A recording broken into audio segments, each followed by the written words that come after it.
శ్రీ కోయ ఎల్లమ్మ తల్లి జ్యోతిష్యాలయం ఫోన్ ద్వారానే జ్యోతిష్యం చెప్పబడును. విద్య, ఉద్యోగం, వ్యాపారం, ప్రేమించిన వారు దూరం అవ్వటం, భార్యాభర్తల మధ్య గొడవలు, అత్తాకోడళ్ల మధ్య మనస్పర్ధలు, కుటుంబ సమస్యలు, ఆర్థిక సమస్యలు, పెళ్లి కుదరకపోవడం, సంతానం ఆలస్యం కావడం, స్త్రీ పురుష వశీకరణం, చెడు ప్రయోగ నివారణ మొదలగు ఎటువంటి సమస్యలకైనా పరిష్కారం చూపగలరు. స్త్రీ పురుషులకు ఎటువంటి సమస్యలున్నా నమ్మకంతో కాల్ చేయండి.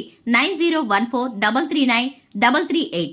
మీకోసం 5 రోజుల ముందే చెబుతున్నాం. తులారాశి వారికి 144 ఏళ్ల వరకు ఇలాంటి రోజు రాదు. ఇది ఒక బ్రహ్మాస్త్రం. ఇక మీకు తిరుగుండదు. రాజయోగమే. శ్రీ మహాగణపతాదియే నమః. ఓం గురుభ్యో నమః. ఓం శ్రీ మాత్రే నమః. పరమేశ్వర స్వరూపమైనటువంటి జ్యోతిష్య వాస్తు శాస్త్రములు మనకు అందించినటువంటి మహర్షులకి నమస్కారం. ఈ రోజు మనం చెప్పుకోయేటటువంటి విషయాలు ఏమిటంటే కనుక మనం చూసుకున్నట్లయితే తులారాశి వారి యొక్క జాతకం గురించి, అలాగే తులారాశి వారి యొక్క గ్రహస్థితి గురించి ఈ వీడియోలో తెలుసుకుందాం. వీడియోని ఎక్కడా కూడా స్కిప్ చేయకుండా పూర్తిగా చూసినట్లయితే మేమేం చెప్పబోతున్నామో మీకు అర్థమవుతుంది. ఇక వివరాల్లోకి వెళ్లే ముందు మా చిన్న రిక్వెస్ట్ ఏంటంటే, ఇంతవరకు ఛానల్ ఎవరైనా సబ్స్క్రైబ్ చేసుకున్నట్లయితే వెంటనే ఛానల్ని సబ్స్క్రైబ్ చేసుకుని పక్కనే ఉన్న గంట సింబల్ మీద ఆల్ అనే ఆప్షన్ని క్లిక్ చేసినట్లయితే మేము చేసే ప్రతి వీడియో నోటిఫికేషన్ మీ వరకు చేరుతుంది. మీరైతే కనుక కాంపిటీషన్లో సక్సెస్ కాబోతున్నారు. మంచి కాంపిటీషన్ అనేది మీకు ఉద్యోగ అవకాశాలను కలిసి రావడం ద్వారా మీకైతే కలుగుతుంది. అప్పు లభించడం, రుణాలు లభించడం, కోర్టు కేసు వ్యవహారాలు లాంటి వాటి మీద మీకు గెలుపు రావడం, స్పోర్ట్స్ రంగాల్లో ఉండేటటువంటి వారికి చక్కటి గెలుపు రావడం, నేవీ లేదా వాటర్ రిలేటెడ్కి సంబంధించిన ఉద్యోగాలు కావచ్చు, వ్యాపారాలు చేసేటటువంటి వారికి బాగా కలిసి రావడం, ఇటువంటి విషయాలన్నీ ఈ రాశి వారికి కనిపిస్తున్నాయి. ఇక కుజుడు ఇక్కడ ఉన్నందుకు మీరు కనుక చూసుకున్నట్లయితే, ఇక్కడ కుజుడు ఉన్నందుకు ఈ కుజగ్రహం ఏదైతే దశమ స్థానంలో ఉంటుందో సర్వసాధారణంగా ఏంటంటే కనుక మీ జీవిత భాగస్వామికి గాని, ఉద్యోగానికి సంబంధించి గాని స్ట్రెస్ ఇస్తూ ఉంటుందో, ఈ గ్రహం ఇక్కడ ఉన్నప్పుడు మీకు మరీ జాగ్రత్తలు ఏం తీసుకోవాలి అంటే కనుక ఇన్వెస్ట్మెంట్స్ చేసేటప్పుడు, నిర్ణయాలు తీసుకునేటప్పుడు తప్పుడు నిర్ణయాలను తీసుకుంటూ ఉంటారు.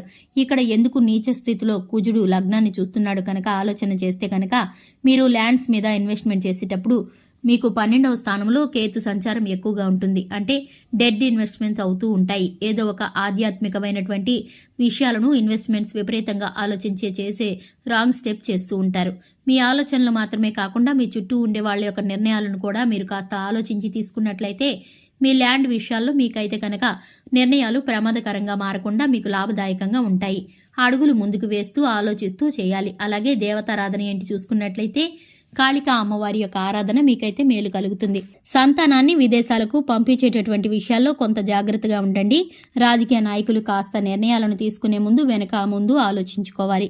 కుజుడు నీచ స్థానంలో ఉన్నప్పుడు ఇక మీరు ముఖ్యంగా ఆలోచనలు విపరీతంగా ఉన్నాయంటే అటువంటి వారు కనుక ఓం మనశ్వ్యాయ నమః అనే నామస్మరణ చేయండి. అన్ని విధాలా బాగుంటుంది. నవగ్రహాల్లో కుజ, కేతు, శని, రాహు గ్రహాల దగ్గర దీపారాధన చెయ్యండి. మరికొంతమందికి లగ్నం కానీ, రాశి కానీ, నక్షత్రం కానీ ఏమీ తెలియవు అంటుంటారు. అటువంటి వారు ఎటువంటి జాగ్రత్తలు తీసుకోవాలంటే, ఇక ఈ రాశి వారు మీకైతే ప్రాక్టికల్గా కుజుడు నీచ స్థానంలో ఉన్నప్పుడు పర్టికులర్గా కొంత సమయం అప్పుల విషయంలో ఎవరికైనా అప్పులు ఇస్తున్నాం, ఏదైనా నక్షత్రమైనా ఏ లగ్నమైనా, ఎందుకంటే కనుక ఆ అప్పులు తీరాలన్నా, అప్పులు రావాలన్నా బుధుడు కుజుడు యొక్క ప్రభావం ఎక్కువగా ఉంటుంది. అందుకే అప్పులు అయినప్పుడు గొడవలు అవుతుంటాయి. ఎందుకంటే కుజుడు కారకత్వం అవుతాడు కాబట్టి.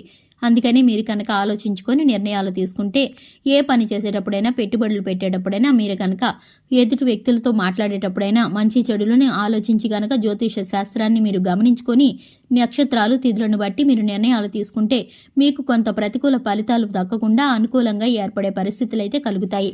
ఇక ఈ రాశి వారికి ఏ విధమైన పరిహారాలు చేయాలని చూసుకున్నట్లయితే కనుక ఓం అపర్ణాయ నమః అనే మంత్రమని చెప్పి చేసుకోవడం ద్వారా, ఓం స్కందాయ నమః అని కుజుడికి అధిష్టాన దేవత స్కందుడు కాబట్టి ఓం స్కందాయ నమః అనేది చేసుకోవడం ద్వారా, ఇక ఈరైతే కనుక మీరు అగ్నికి సంబంధించిన వాటికి కారకుడు అతను కాబట్టి నీళ్లలో ఉన్నాడు కాబట్టి వాటర్ రిలేటెడ్కి సంబంధించిన విషయాలు కావచ్చు. అలాంటప్పుడు మీకు ప్రకృతి అనేది సహకరిస్తుంది. మీకున్నటువంటి ప్రతికూల ఫలితాలు అనుకూలంగా మారి మంచి అనుకూలమైన వాతావరణం ఏర్పడుతుందని చెప్పుకోవాలి. ఈ రాశి వారికి సంబంధించి కొన్ని ఫలితాలు అనుకూలంగా, కొన్ని ఫలితాలు ప్రతికూలంగా జరగబోతున్నాయి. ఇక ఈ రాశి వారు శివారాధన చక్కటి ఫలితాలను కలిగిస్తుంది. అలాగే మేలుకరమైన ఫలితాలను పొందుకోవటానికి గోమాతకు సేవించడం ద్వారా సకల దేవతలను ఆరాధించిన పుణ్యఫలాన్ని పొందుకుంటారు. చూశారు కదండి, ఇది ఇవాల్టి వీడియో. వీడియో నచ్చినట్లయితే లైక్ చేయండి, ఛానల్ని సబ్స్క్రైబ్ చేసుకోండి. Thanks for the watching.